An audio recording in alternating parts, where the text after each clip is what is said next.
how we can manage CVO 99. As most of you know, CVO 991, it's out. You can start using 991 anytime. And before we start with all the topics we have for you today, let me show you just a few more details about me.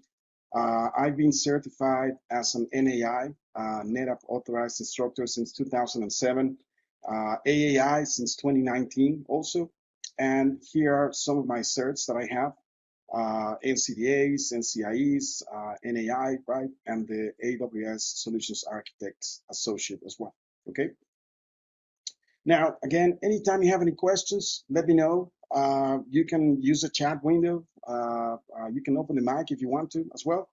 But let's go and start with CVO. So most of you maybe know that CVO, it's let's say a VM, an instance. It depends if you deploy, for example, on AWS, we call them an instance. If you deploy on Azure or GCP, then we call them a VM. And CVO supports three main protocols. We have NFS, CIFS, and iSCSI. We can take snapshots. So it's like having an ONTAP system in the cloud, okay?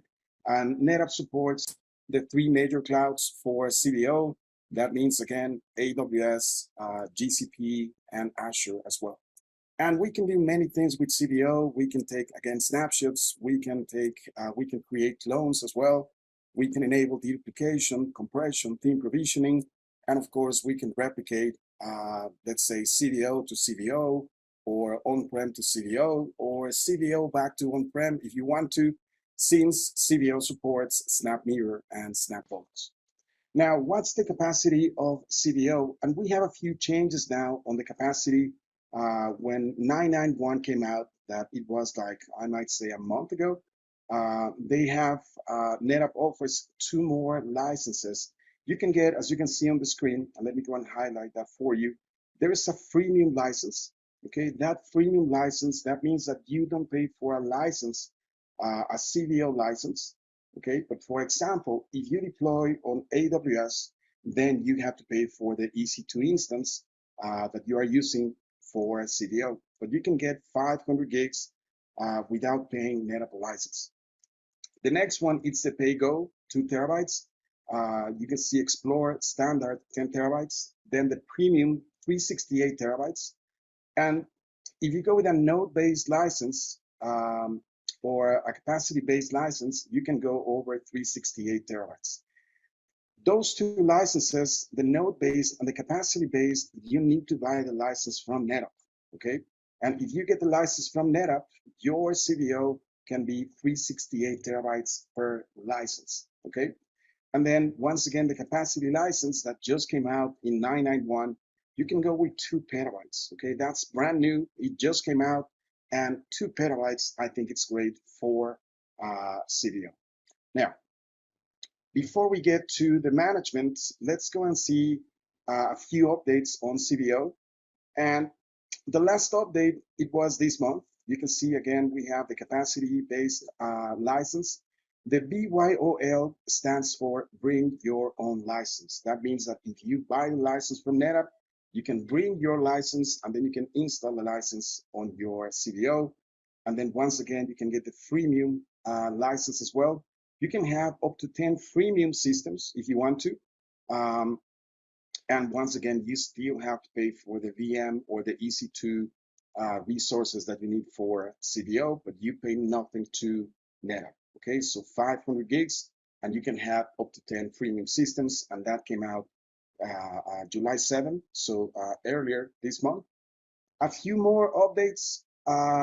May 24th, that's when CVO 991 came out, and a few details that we support or NetApp supports now on CVO S3 in Azure. Right now, it's only on Azure, okay?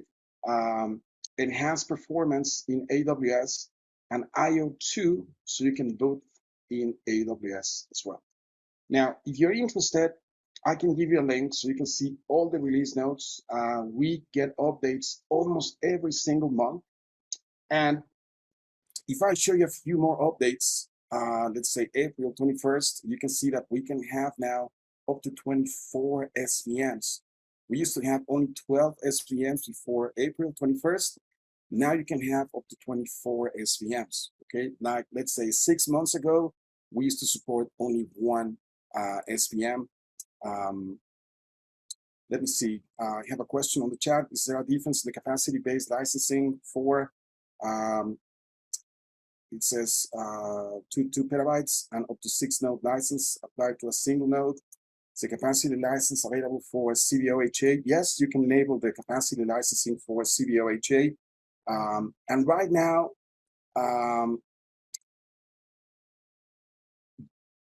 you can have up to 2 nodes. Okay, you can have an HA pair. You cannot go more than 2 nodes. And that's called, by the way, CVO-HA. Okay. Still get to the 2 petabytes, but with multiple licenses. As far as I know, because that one just came out, you can get some discounts if you buy straight away the 2 petabyte license, and if you keep adding your CVO licenses until you get to pretty close to 2 petabytes. Okay. Now, more changes on CVO for AWS. They support now the GP3 disks that they just came out a few months ago as well.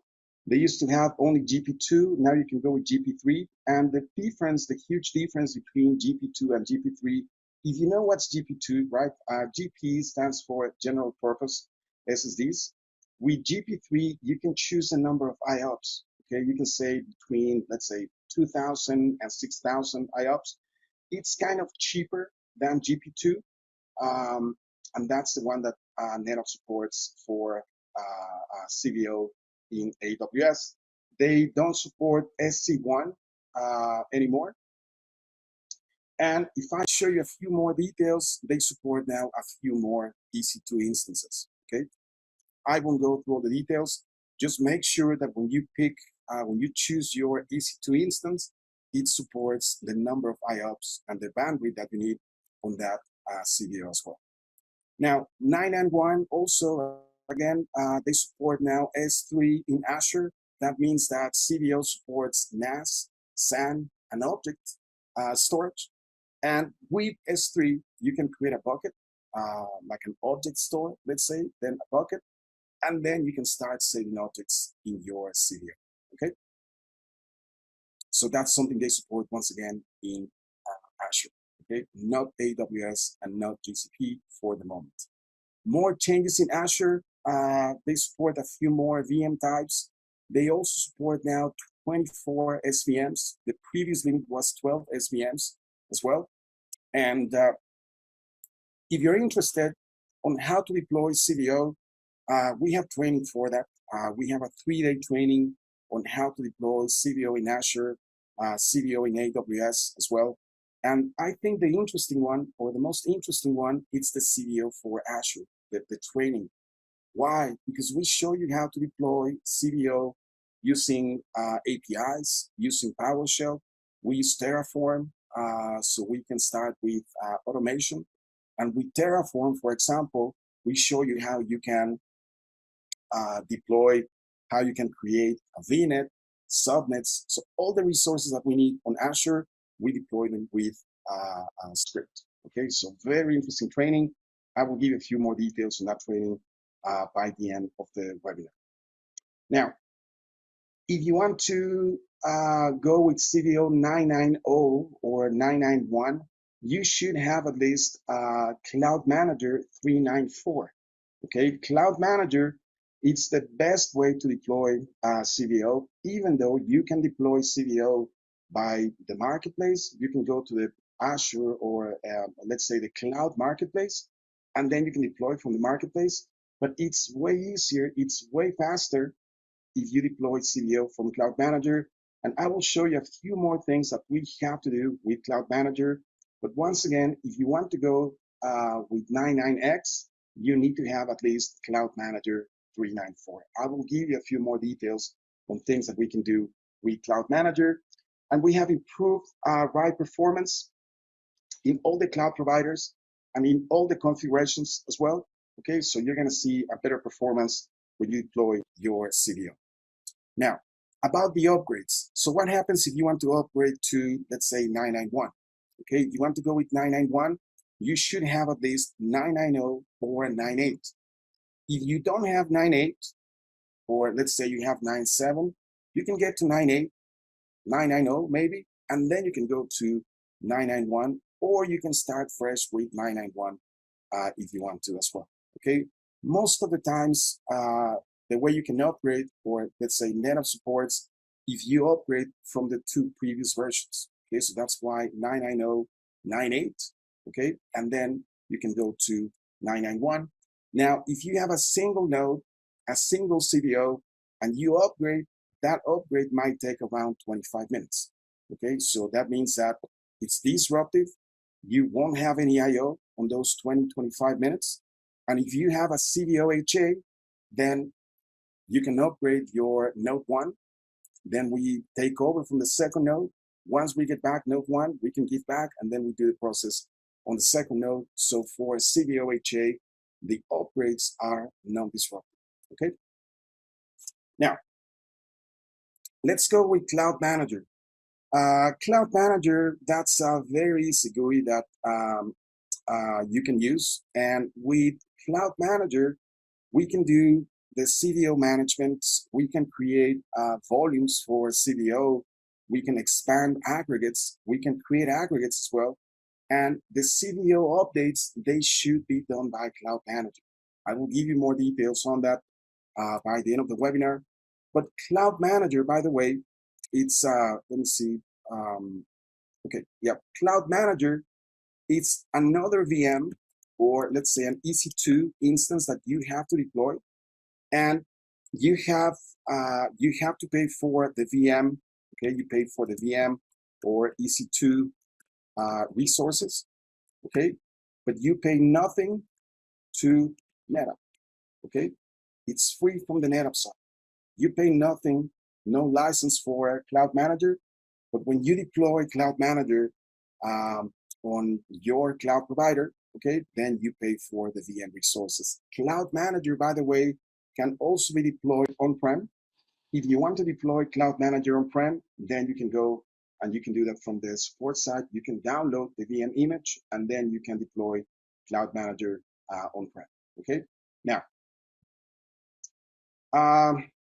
you can see the 2 examples here. We have Cloud Manager in a public subnet. It can go on a private. In fact, I recommend that you go and you deploy your Cloud Manager in a private subnet.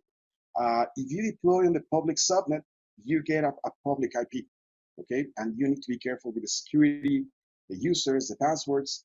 And also you can see on the right side that we can deploy Cloud Manager on-prem. Okay, you can see we have an on-prem data center. Then we have the customer gateway, we have a VPN or a dedicated connection, and then we have, let's say, a CVO in a private or a public subnet. Now, Cloud Manager can help you manage multiple CVOs. It's not one-to-one, okay? You can have one Cloud Manager, and then you can manage multiple CVOs. And in fact, if you want to, those CVOs, they can be, let's say, 2 in Azure, 2 in GCP, and then we have 2 more deployed on AWS. Okay, so that's something that might make things easier for you, Cloud Manager. And once again, it's one-to-many. Now, when you deploy Cloud Manager, that by the way, Cloud Manager, it's now called, let me type it here, Cloud Manager Connector. Okay, that's the name we have for Cloud Manager now. You can see that we can start the deployment of CVO, and you can choose between the 3 major clouds, Azure, AWS, and GCP. Okay, and then once you choose your cloud provider, then we have to start with a few more configuration details. Now, once again, if you want to, you can deploy Cloud Manager, okay, and CVO from the marketplace. The example I have here for you, it's the AWS Marketplace. You can see we have here on the left side. You can see that you can deploy Cloud Manager, CVO as well. Okay, you can do that from the marketplace, but it's way easier if you deploy them from Cloud Central. Okay, Cloud Central is a NetApp website. You can access that if you go to cloud.netapp.com. and you can see all the cloud features that NetApp supports, and they will give you like a free trial for most of them.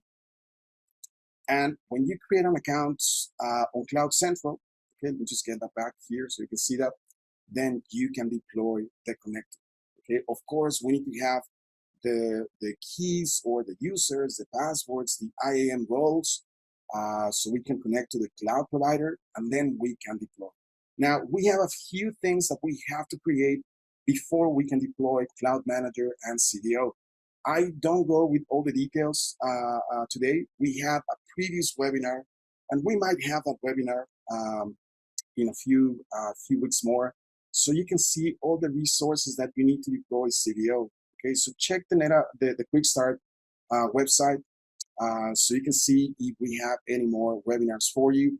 If anyone's interested, and I hope many of you are interested, we can host again the webinar on the resources that we need to deploy CVO and Cloud Manager. Just a quick overview. We need, for example, on AWS, we need to have VPC, we need to have subnets, we need to have gateways as well, okay, multiple gateway types. You can have a NAT gateway, you can have an internet gateway as well. It depends on the configuration. And once we have all the resources for CVO, then we can start the deployment. Now, on Azure, we need to have like a VNet, some people VNet, like a VPC, right? We also need to have subnets, okay? Subnets. And then we also need to have something called NSGs. Okay, those are the network security groups. But again, that's something we don't show you this way, okay? Now, when you go to the AWS Marketplace, you can see that besides CVO or CVO-ATA, you can deploy a few more things like NetApp Active IQ One Collect. That's a very interesting tool, so you can start collecting data from your storage environments.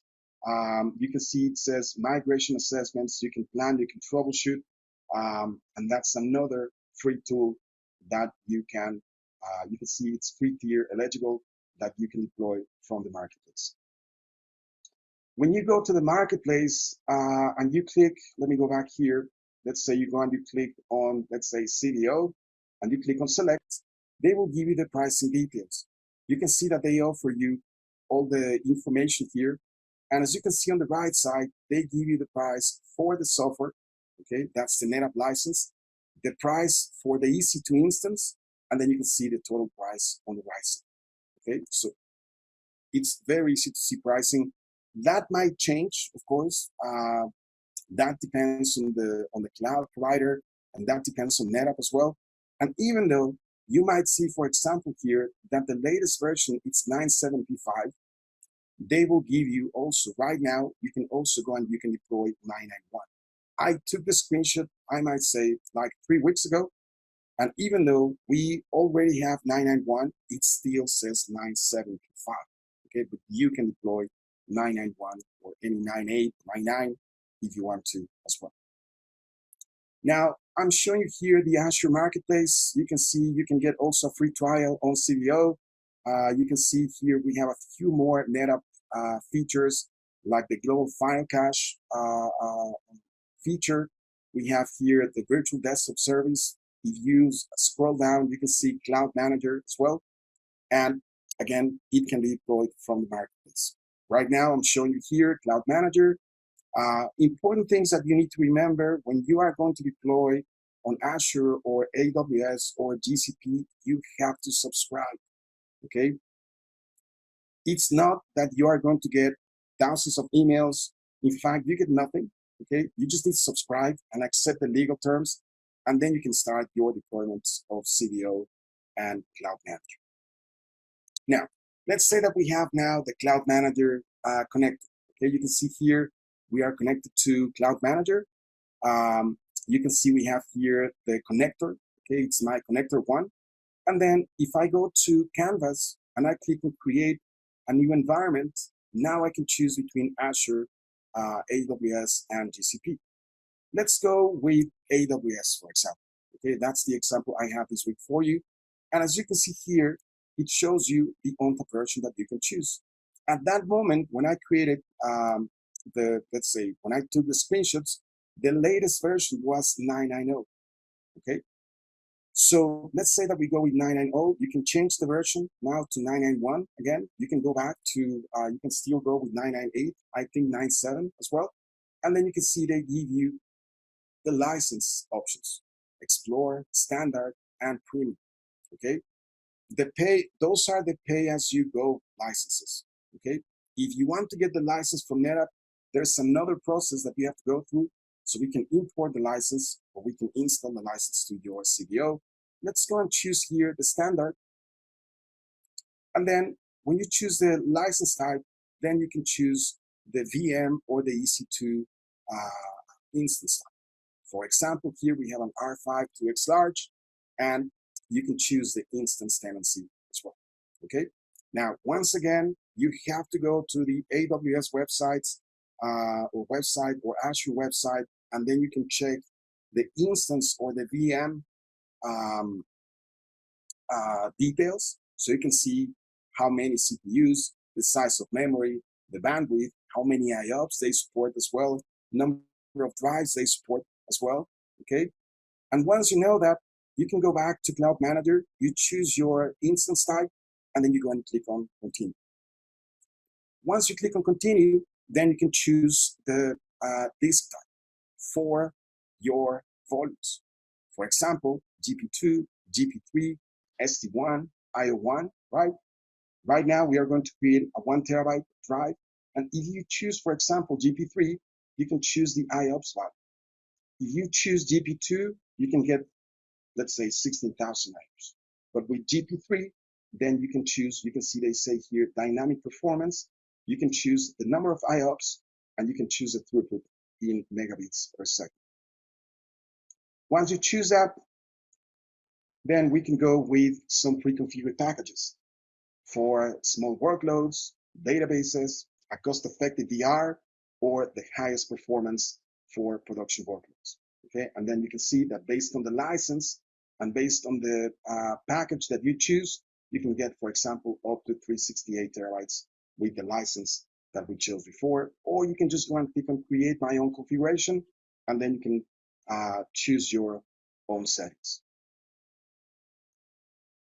Now, when we deploy CVO, and we just go and we click, let's say, we do 2 more, 3 more clicks, and then it starts a deployment.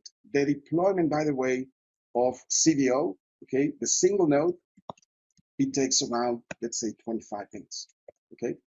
If you deploy CVO-HA, it takes around like 28, maybe 30 minutes, okay? And that's something you can see and you can follow if you go to Cloud Manager, okay?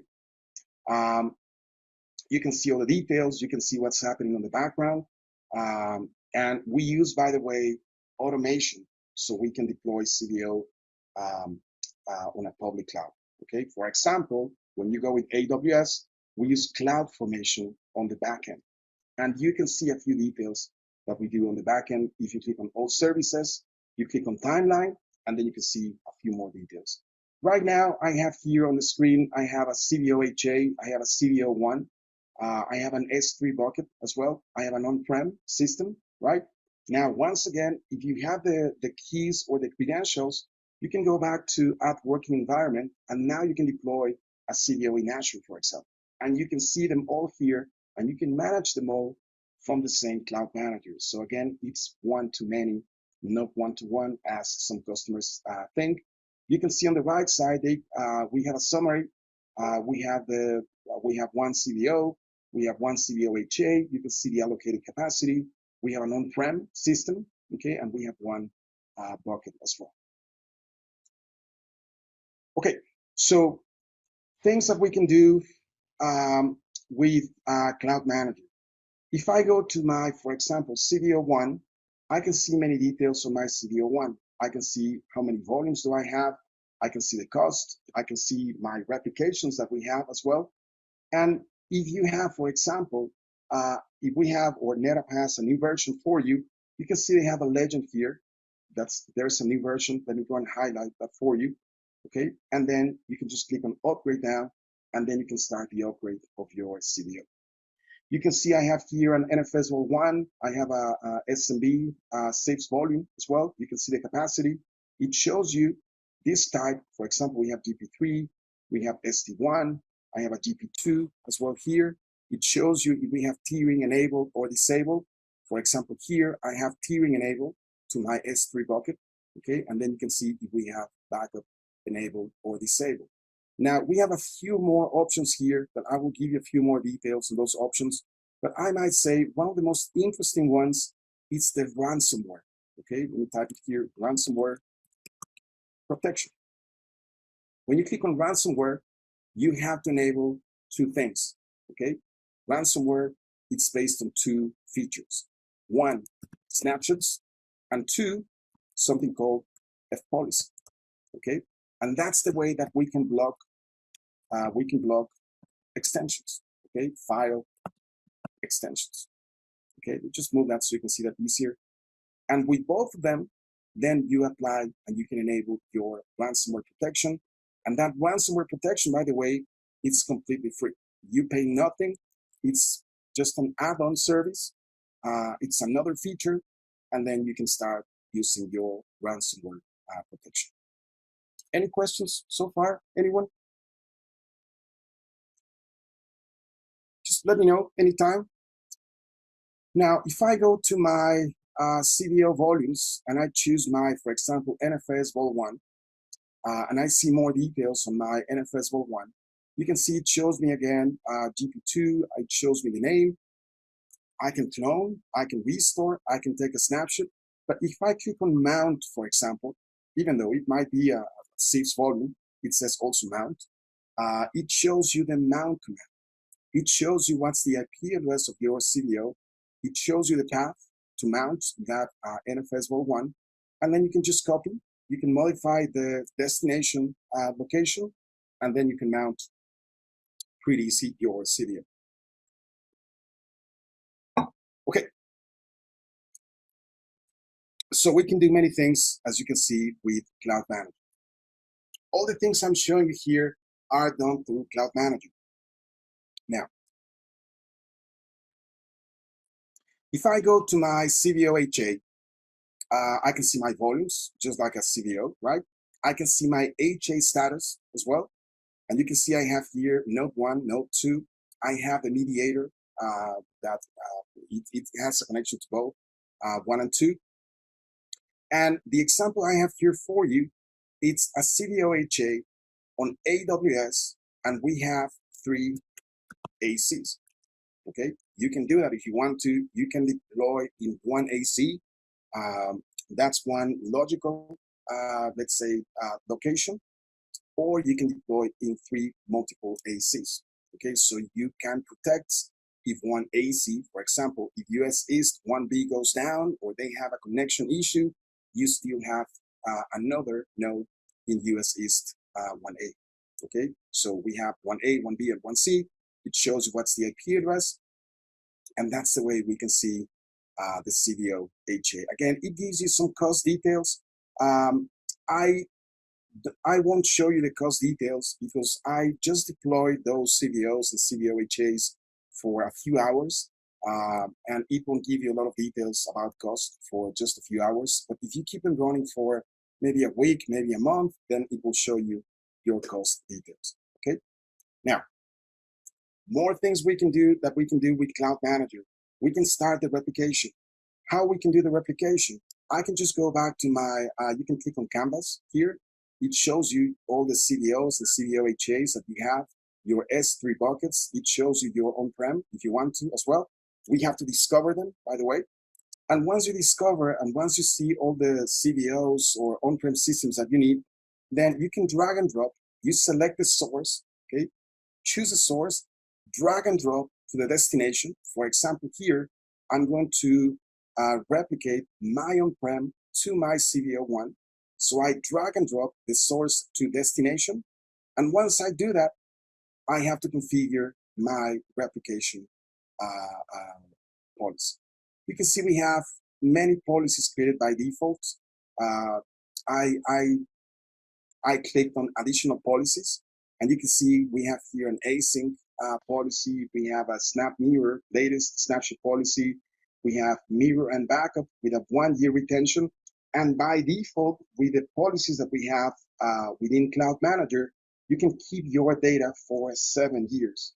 You can choose a week, a month, a year, or you can go with 7 years. Okay, that's what you can get with the additional policies. Now, some of the policies we have here, for example, daily backup, it says we have no snapshot copies that match the labels for that policy. So you might need to go and fix that before you start the replication, so we can keep your daily backups and you can have your replication between the source and destination. A few more things that we have to configure. I can choose, for example, let me go and highlight that here for you. So I have to choose my source volume. I have to choose my destination volume. You can see it shows you the allocated size of the source.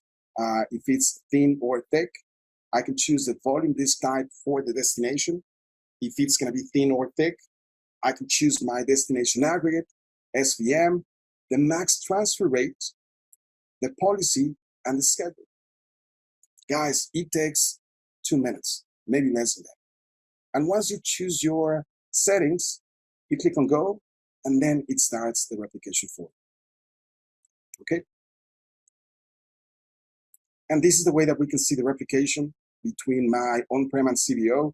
If I move the mouse over that on-prem, it shows me that I have a replication to, let's say, to my CVO1. Now, you can do whatever you want here. If you want to, you can just grab your, let's say, CVO-HA, and then you can replicate to CVO or back to on-prem if you want to, or a CVO, let's say on-prem to CVO single node or CVO-HA, and it will show you all the replications here for you, okay? So that's the way we can see the replications, and that's something we can do with Cloud Manager. Now, as I said before, we can also discover the on-prem FAS or AFF systems. How do we do that? You click on Canvas, you click on Add Working Environment, and instead of choosing AWS, Azure, or GCP, you select on-prem. You type the cluster management IP, the user, the password. Of course, we need to have a connection between Cloud Manager and your on-prem network, maybe with a VPN or with a dedicated connection. And then we discover, and then we can see your on-prem volumes. And if you want to, you can access System Manager, and then you can start doing the management. Now, as I said before, you can try CVO for 30 days, or you can get the freemium license, okay?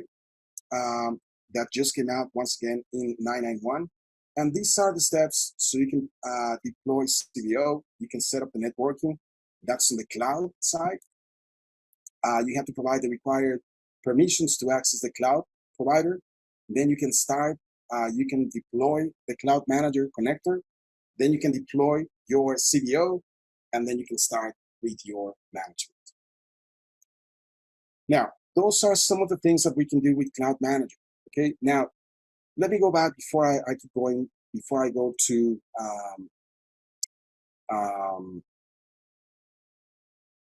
System Manager.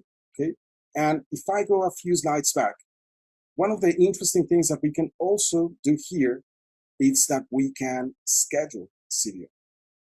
We can say, for example, let's go and start every day at 8 a.m. and let's go and stop CVO at 10 p.m. Why can we do that? Because when you go with a cloud provider, you are going to pay by the hour. If you get the pay-as-you-go license, you are going to pay by the hour. So if you don't do anything on your CVOs from 10 p.m. to 9 a.m., you can stop them. And then based on the schedule that we can enable here, we can stop and we can start. Okay, so that's something you can do so you can minimize the cost when you deploy your CVO. Now, those are some of the things, again, that we can do with Cloud Manager. Let's go and see how we can access System Manager. Again, CVO, it's a VM, as we've seen. So CVO can be managed by System Manager or by SSH. Just like a FAS or AFF system that you might have on-prem, you can also manage with System Manager. Now, how we can do that? If you click on the advanced options that we have within Cloud Manager, and you go to System Manager, it will start the System Manager for you. The one you can see here, it's the 990, and you can see it looks just like the one we have on-prem. But instead of showing you the physical details, it shows you here your VM or EC2 instance, and it shows you here the EBS or the VM drives that we have attached to that CVO. It shows you capacity, performance, you can see the network details. So it's just like the System Manager that you know from on-prem. And System Manager, by the way, it's way better since ONTAP, I might say 9.8. 9.7, the System Manager 9.7 was missing a few things, a few features. The one we have now, the one that NetApp has now in 9.8, it's way better. And by the way, System Manager, it was created, and now it's using the REST APIs. Okay, so REST API, REST APIs. Okay. Now we have a very interesting training on REST APIs. It's a NetApp official training. It just came out. The first delivery was this week, by the way, and we show you, and I will give you some details on that if you're interested. We show you how to start using REST APIs with Python, Ansible, and PowerShell. Okay, so very interesting training. I can give you a link if anyone's interested. And once again, it's an official NetApp training, so you can start using APIs. Okay, now once again, System Manager, it's now based on the REST APIs that they came out in ONTAP 9.6, I think it was. And that means that we execute APIs in the background. So it's way better than the previous one. And for example, the search bar that we have within System Manager, it's way better. If you just click on the search bar here, you can see it shows you some actions you can do. You can add volumes, LUNs, shares, queue trees, quotas. You can protect volumes, okay? And if you start typing a few more things on that System Manager, for example, you type VOL, you can get a few more actions. You can see it gives you storage tiers, storage volumes. You can get some key concepts. You can get an NVMe overview, okay? You can get a cloud overview as well. So it gives you many recommendations, so you don't need to navigate as we used to do before on the navigation, on the left navigation page. So it's way better. If you haven't tried the new System Manager, go at this with 9.8. On 9.7, we have the new System Manager, the one you can see on the screen, and we have the classic one. And on 9.7, you might need to go back and forth between both of them. So 9.8, 9.9, amazing System Manager. And you can start using your System Manager just like any other system. You can go with tiers. You can see we have LUNs, shares, queue trees, quotas, applications, volumes. Now, when you click on tiers, by the way, that's the way they refer now to aggregates. Okay, you can see we have no aggregate option here. You have to click on tiers, and your local tier, by the way, it's going to be your aggregate. But now you can also add a cloud tier, and if you add a local tier and a cloud tier, you can have something called Fabric, okay, or cloud tiers. And that's something we can enable from System Manager or from Cloud Manager as well. And it shows you the capacity on the local tier, and it shows you the capacity on the cloud tier as well. For example, here we have an S3 bucket attached using the Fabric pool. It shows you the access key, the container name, and you can see the use capacity that we have nothing here on that S3 bucket, okay?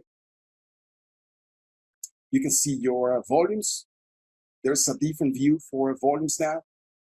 I think it's way easier because now it shows you here on an easy way, IOPS, latency, and throughput, okay? And it shows you if we have a protection on that volume as well. Another screenshot here. On the networking side, if I click on network overview, you can see IP spaces, broadcast domains, you can see the NICs as well. You can search for a NIC. And if you go with the Ethernet ports, then you can see the ports. You can see how many lifts you have by port as well. So again, I really like the new system manager. You have to get used to the new layout.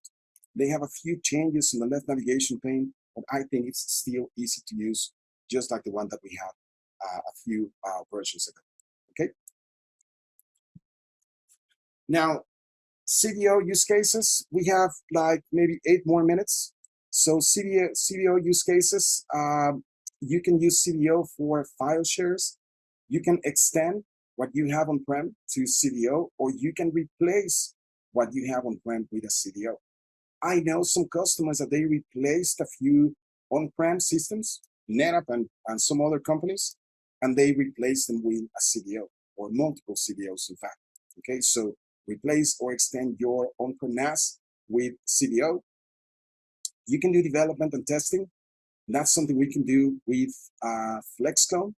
Okay, we'll type it here with FlexClone. We can create multiple clones, and we can create those clones within a CVO. You can see we are replicating here from an on-prem to CVO-A, CVO-B, and then on CVO-A, we create a few clones. We can do testing, development, without affecting any resources we have on-prem. More things that you can do, DR. That's a very common use case.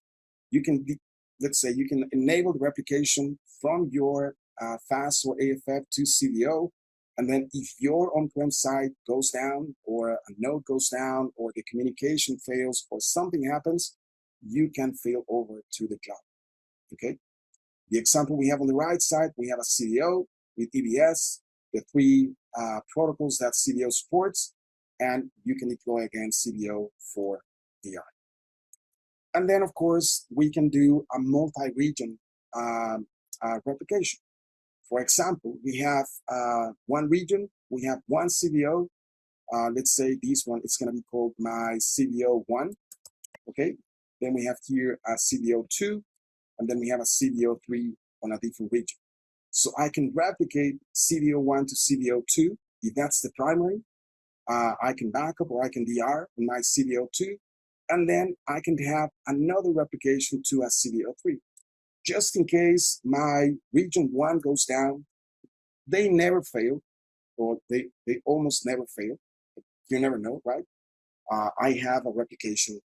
I have my data on another region that it's pretty far, and we can replicate using SnapMirror or using SnapVolts as well. Okay. So those are some use cases. Another use case, you can see here we have the data protection. Again, we've seen how to do that. It's just drag and drop. And then we go and we change a few settings. And now, for example, here, I'm showing you multiple replications that we can see and we can create through Cloud Manager. I have a replication from on-prem to CVO1. I have another replication from on-prem to my CVO-HA. But then I have another replication from my CVO1 to my on-prem. It goes both ways. Different volumes, but it's going both ways. So you can do that if you want to. And that's the way you can move, or you can have data that was born in the cloud. That's the way you can move that into your on-prem. Okay.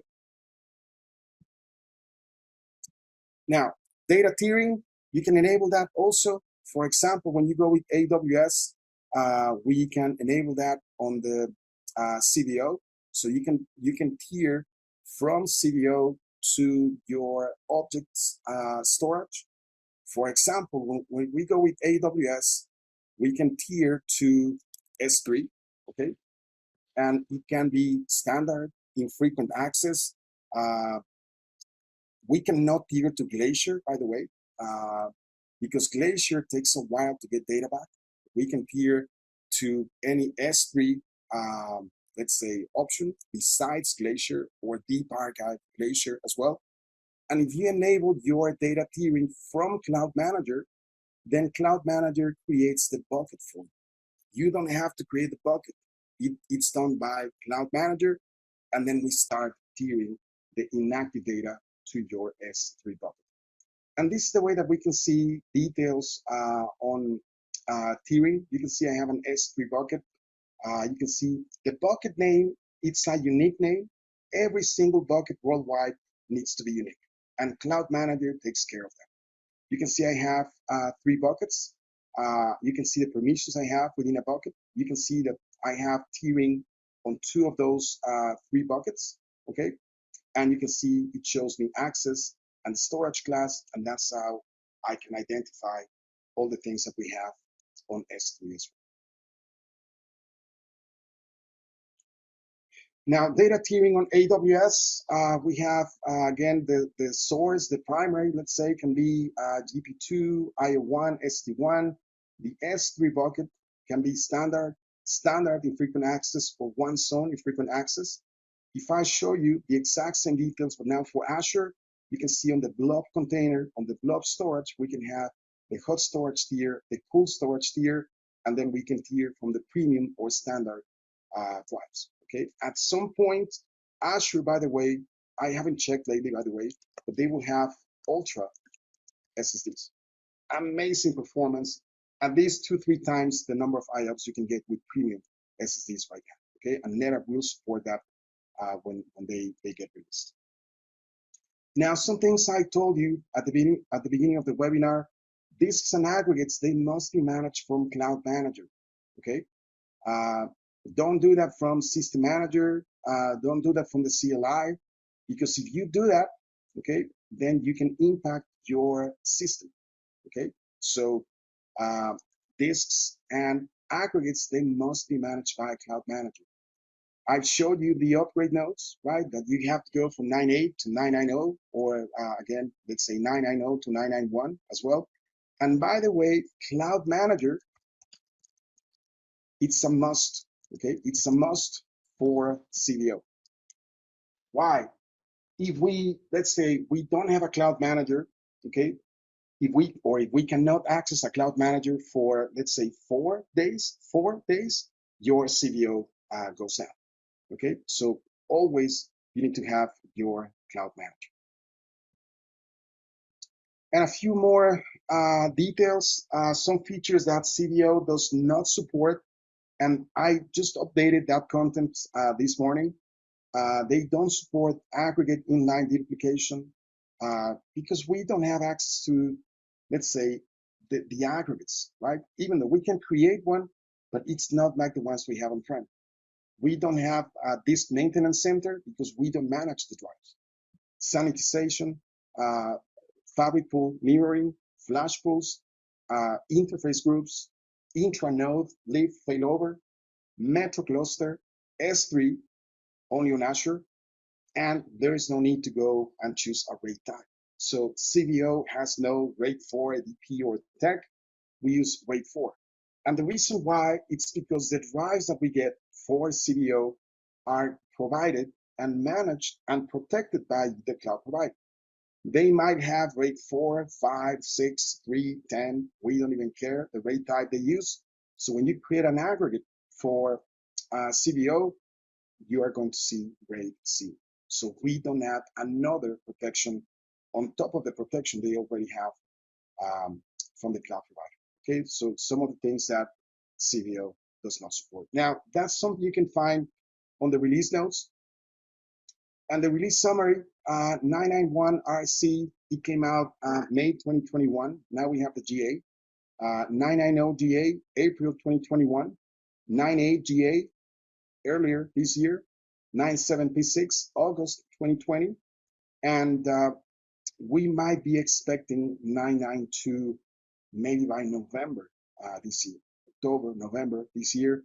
By the way, 99 came out first on CVO and then on FAS and AFF. 97 last year, 2020, okay? And if you want to know more about cloud and NetApp, we have very interesting trainings. We have one that it's called Integrating Hybrid Clouds with AWS. It's a 3-day course. It's AWS 90%, general cloud information and features 10%. You can take that now anytime. We teach that one almost every single month, by the way. Then we have the Using Cloud Manager in Microsoft Azure as well, also 3 days. And also you can take architecting on AWS. Okay, QuickStart, it's an authorized AWS learning partner as well. So you can take the architecting and any AWS course that you might need to with QuickStart as well. If you're interested, you can go and send an email to netappsales@quickstart.com. That's the way you can reach the sales reps, and they will get in contact with you so you can register, you can take any course.